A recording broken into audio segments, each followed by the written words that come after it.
Salam sejahtera Malaysia, denyut nadi suara rakyat bergema di channel ini. Berita terkini yang amat penting bagi seluruh rakyat Malaysia. 30 Disember 2023. Tun Daim Zainuddin sebenarnya disiasat sejak Februari lagi 5 kali minta tangguh isytihar aset kepada SPRM. Berita penuh daripada BH Online. Kuala Lumpur, Siasatan Suruhanjaya Pencegahan Rasuah Malaysia SPRM terhadap bekas Menteri Kewangan Tun Daim Zainuddin berhubung dengan dakwaan rasuah dan pengubahan wang haram sebenarnya telah dibuat berdasarkan maklumat daripada kertas Pandora. SPRM dalam kenyataan pada hari ini berkata, siasatan itu sebenarnya sudah pun dimulakan sejak Februari yang lalu lagi. Terdahulu, Daim Zainuddin dilaporkan telah menafikan beliau dan keluarganya terbabit dalam rasuah atau sebarang salah laku. Sebaliknya, beliau mendakwa siasatan terhadapnya hanyalah bermotifkan politik. Menurut kenyataan itu, dakwaan Daim bahawa siasatan kes beliau menimbulkan kekeliruan dan salah faham kepada masyarakat umum adalah tidak tepat.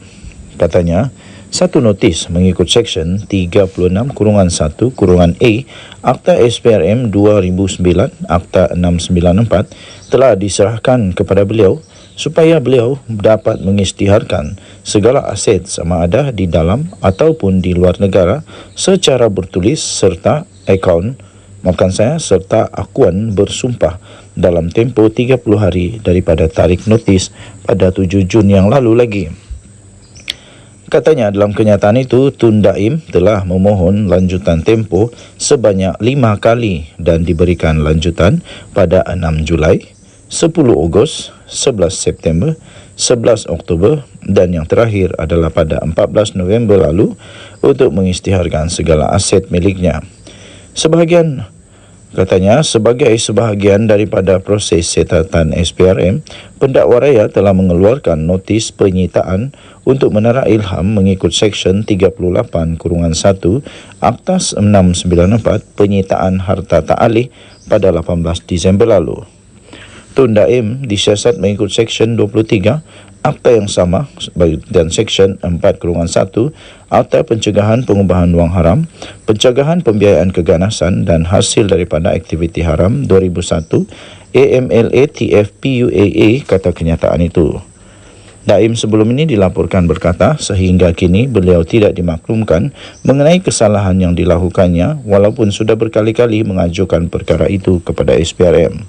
Mengulas lanjut, SPRM berkata berdasarkan prinsip undang-undang, anggapan tidak bersalah atau presumption of innocence, seseorang yang disiasat adalah dianggap tidak bersalah sehingga dibuktikan kesalahannya dan mempunyai peluang untuk membersihkan nama sekiranya kes dibicarakan di mahkamah. Kata kenyataan itu perlu ditegaskan bahawa SPRM adalah sebuah suruhanjaya bebas yang bertindak secara profesional mengikut undang-undang dan peraturan yang telah ditetapkan serta dipantau oleh 5 badan pemantau bebas, katanya. Justru SPRM menggesa semua pihak untuk tidak membuat sebarang spekulasi mengenai kes terbabit dan membenarkan siasatan diteruskan tanpa gangguan. Media sebelum ini melaporkan bangunan Menara Ilham di Jalan Binjai di Kuala Lumpur yang dikatakan milik keluarga Daim telah disita oleh SPRM. Notis penyitaan bangunan setinggi 60 tingkat itu yang bertarikh 18 Disember lalu telah disiarkan melalui ruangan pemberitahuan sebuah portal berita dengan ditandatangani oleh Timbalan Pendakwa Raya SPRM Ahmad Akram Garib. Denyut nadi suara rakyat bergema di channel ini. Jangan lupa tekan butang subscribe, like dan share. Malaysia kita punya, cinta Malaysia aku, kita jaga kita. Bye-bye.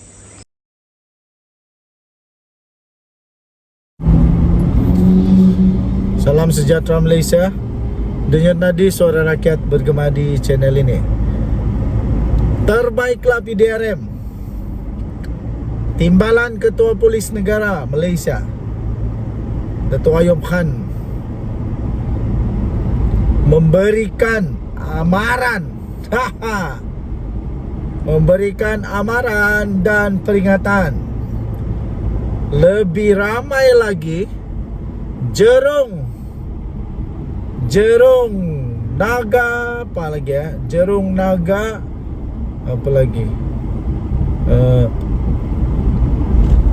Penjahat-penjahat lah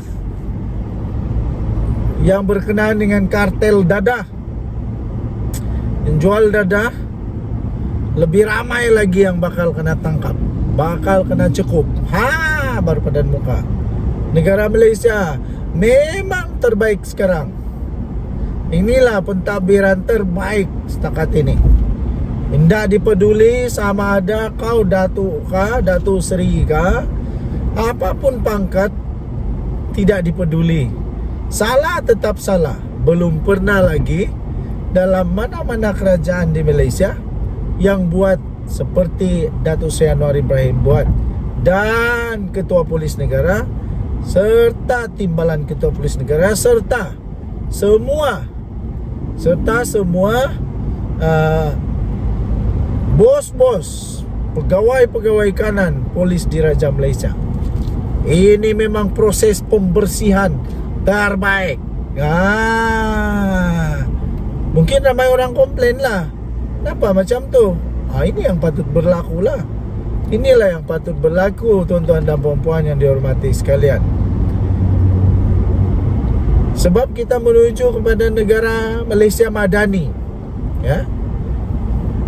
Memanglah orang-orang yang memang suka buat jenayah, dia akan cepat marah. Dia akan marah, dia akan melenting, dia akan meroyan. Orang yang banyak jenayah, yang suka buat jenayah, yang dapat duit, jadi kaya dari jenayah, memang dia marahlah. Tapi bagi rakyat Malaysia yang mau melihat negara Malaysia diwarisi oleh anak cucu kita dengan dengan warisan yang terbaik, kita tidak mau, kita benci kalau ada penjenayah, apatah lagi yang berkaitan dengan dadah. Dadah ni musuh negara, musuh bangsa, musuh negara, merosak negara, merosak keturunan, merosak warisan, merosak semualah. Tiada gunalah, betul. Dan paling teruk lagi kalau yang merosak negara ini, merosak rakyat sendiri, adalah pemimpin-pemimpin yang tamak haloba, yang tidak pikir apa-apa selain mau jadi kaya. Jadi awas. Timbalan Ketua Polis Negara Datuk Ayub Maidin Piche telah pun memberikan amaran, peringatan dan keyakinan. Ini jaminan ni padan muka. Jaminan daripada polis di Raja Malaysia bahawa jerung-jerung kartel, sindiket dadah, bos-bos, dalang-dalang dadah, tidak kiralah pangkat apapun, bakal dicekup lagi. Siapa lagi nama selepas ini? Akan adakah nama orang politik lepas ini kena tangkap? Akan adakah juga tiba-tiba jerung-jerung pemberi dana kepada parti politik yang kena cekup lagi? Kita tengoklah nanti. Yang pasti saya yakin dengan kepimpinan Datuk Seri Anwar Ibrahim, saya yakin dengan kepimpinan daripada polis di Raja Malaysia, saya yakin dengan integriti polis di Raja Malaysia yang ada di Malaysia sekarang. Tidak lama lagi saya fikir negara Malaysia akan jadi negara yang cukup selamat. Cukup selamat. Tidak ada banyak rasuah, tidak ada banyak penyalahgunaan kuasa kah. Yang paling penting tidak ada penjenayah lah. Jadi bagi anda, terkiralah siapa kaya mana, pangkat tinggi mana pun, kalau kamu ingat-ingat memang pernah ada buat jenayah, hati-hatilah. Kerana polis sedang pasang radar kepada kamu. Padan muka atau kesian, tanya diri sendiri. Denyut nadi suara rakyat bergema di channel ini. Jangan lupa tekan butang subscribe, like dan share. Malaysia kita punya. Cintai Malaysiaku, kita jaga kita. Paling seronok, selamat tahun baru. Sekali lagi, jangan terlampau banyak mana minum montoku. Dan don't drink and drive. Kalau kau sudah mabuk, lebih baik lagi kau mengampai. Jangan menyusahkan orang. Jangan sampai kau eksiden. Bagus kalau kau eksiden satu orang. Kalau kau kasih bawa lagi orang lain, kesian. Kesian bagi mereka yang tidak ada salah tapi pun terlibat-libat juga. Jadi jangan pentingkan diri sendiri, sendiri mau ingat. Selamat tahun baru, kita jumpa lagi. Bye-bye.